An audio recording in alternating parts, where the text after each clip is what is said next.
تنحى يا حزن واهجر فؤادا توكل بجد بعزم فصل. اللہ نے فرمایا کہ جو بھی مصیبتیں پریشانی مومن کو پہنچتی ہے وہ ہمارے اعمال کا سبب ہے. امیر المومنین حضرت علی رضی اللہ تعالی عنہ نے فرماتے ہیں کہ آؤ میں تمہیں کتاب اللہ کی سب سے افضل ترین آیت میں تمہیں بتا دوں، ساتھ یہ بھی حدیث سنا دوں کہ پیارے رسول نے مجھ سے کیا فرمایا.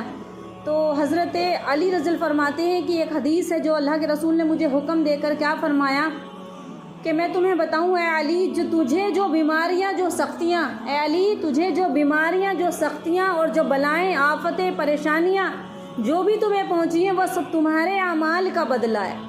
یہ کون کہہ رہے ہیں؟ پیارے رسول محمد مصطفیٰ صلی اللہ علیہ وسلم فرما رہے ہیں تمام تر مصائب کے نزول کا سبب، جتنی بھی مصیبتیں آتی ہیں ہمارا اپنا ہی وجود ہے، ہمارے اپنے ذریعے سے ہی پریشانی آتی ہے، کیونکہ ہم نے اللہ تعالیٰ کے احکامات کو چھوڑ دیا. ہم نے اللہ کے احکامات کو چھوڑ دیا تو اللہ تعالیٰ نے ہمیں بھی چھوڑ دیا.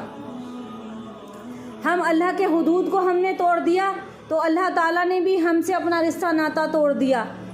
ہم نے قرآن کو پشے پست ڈال دیا، پیٹھ پیچھے ڈال دیا. قرآن سے دل نہیں لگتا، قرآن کریم سے دل نہیں لگتا، ایسی محفلوں سے دل نہیں لگتا.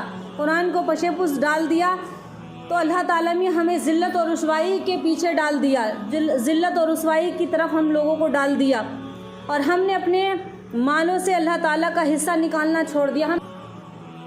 اور چاروں طرف سے جو بھی پریشانی آتی ہے قرآن ظہر الفساد فی البر والبحر بما کسبت ایدی الناس، یعنی کہ ظہر الفساد کی جو زمین میں اور سمندروں میں، زمین میں خشکی میں اور تری میں جو بھی فساد برپا ہوتا ہے، بحر اور بر میں فساد لوگوں کے اعمال کی وجہ سے ہوتا ہے.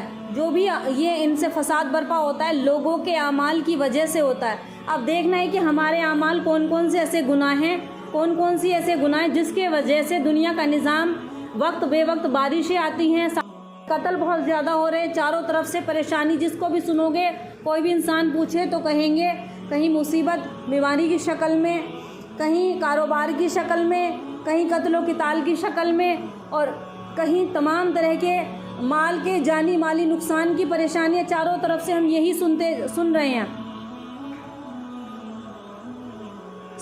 یعنی کہ جو بھی یہ دنیا میں جو فساد برپا انسانوں کے ذریعے ہوتا ہے، تو اگر ہم نے اس سے پہلے توبہ کر لی اور راستے پر آ گئے تو اللہ تعالیٰ ہمارے راستے آسان کر دے گا، چاروں طرف سے خوشی اور بہار کا ماحول پھیل جائے گا. نہیں تو اللہ تعالیٰ پھر آسمان سے عذاب نازل فرمائے گا.